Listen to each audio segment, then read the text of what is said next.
ठीक है, अगर आप भक्त है ना सच में, तो आप दूसरों का भला चाहेंगे, दूसरे ने कुछ गलती भी करी है ना, उसको क्षमा करेंगे, सारी चीजें करेंगे, है ना, सहिष्णु बनेंगे। मुझे आके बोला जा रहा है कि आपने तिलक नहीं लगाया और ये नहीं अरे आप लोग तो तिलक लगा रहे हैं, कंठी लगा रहे हैं, पर आप लोगों के बिहेवियर में भी कोई चेंज नहीं है। भाई मैं तिलक रोज लगाती हूँ, आप लोग कैसे कह सकते हैं कि मैं तिलक नहीं लगाती। जिस टाइम पे वीडियो रिकॉर्ड किया गया है वो शाम का वक्त था और मैं एक गृहस्थ हूँ।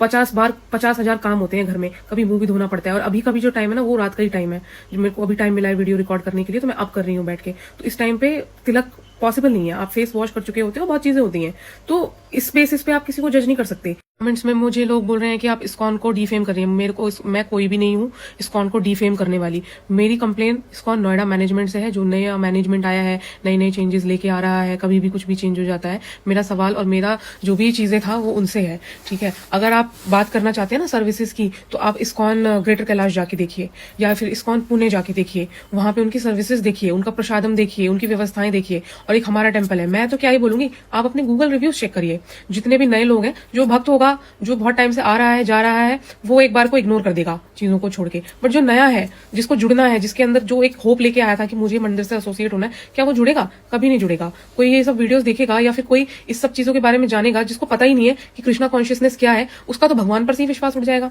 आजकल के युवा जुड़ना चाहेंगे तो उनका तो ट्रस्ट ही नहीं बैठेगा ना कि हम क्या कर रहे हैं। और यही मेरा पॉइंट था वहां पे बोलने का, कि चीजों को कमर्शियलाइज ना करके, जो प्रभुपाद ने एक्चुअल में लेगेसी बनाई थी ना, जो उन्होंने बिल्ड किया था, जो एस्टेब्लिश किया था, उसे हमें कंटिन्यू करना चाहिए। प्रभुपाद जी की भक्ति में तो इतनी शक्ति थी कि उन्होंने हिप्पियों को भी भक्त बना दिया। लेकिन हम ऐसा कर रहे हैं अपनी इन हरकतों से कि जो बेचारा भक्त भी है ना बना हुआ, थोड़ा बहुत भी उसके अंदर थोड़ा बहुत भी इंटरेस्ट है ना कृष्णा कॉन्शियसनेस को लेके, वो ये सब हरकतें देख के छोड़ छाड़ के सब भाग जाएगा। लोग कमेंट करके बोल रहे हैं कि अरे ये लोग तो मटेरियल हैप्पीनेस में ही खुश हैं, इनको तो मटेरियल हैप्पीनेस चाहिए।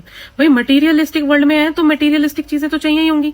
भगवान तो नहीं कहते हैं कि भाई आप कमाना धमाना छोड़ दो या पैसा मत कमाओ। भाई कर्म करने के लिए तो भगवान भी बोल रहे हैं ना। और जो लोग ये बात मुझे बोल रहे हैं, ये इस्कॉन मीडिया टीम के लोग, ये बस महीने भर इनकी सैलरी अगर रोक दी जाए ना, तो ये लोग 1 महीने के अंदर ही सब सेवा और भक्ति छोड़ के भाग जाएंगे।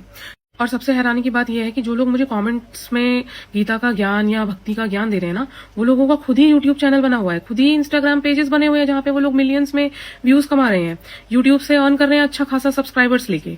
लेकिन मुझे बोला जा रहा है कि मैं ये सब फेम के लिए कर रही हूँ, ठीक है। तो आप पहले अपनी तरफ देखिए, वो बोलते हैं ना कि फॉलो व्हाट यू प्रीच, तो पहले खुद पे अप्लाई कीजिए चीजों को। तो मैं यही कहना चाहूंगी, मेरी यहाँ पे आप किसी से कोई लड़ाई नहीं है, कोई मतभेद नहीं है, कोई दुश्मनी नहीं है। मेरा एक सिंपल सा सवाल था कि क्या हम सही रास्ते पे हैं, क्या हमने जो मार्गदर्शक चुना है वो सही है कि नहीं है, और अगर नहीं है तो उसको सुधारा जाए।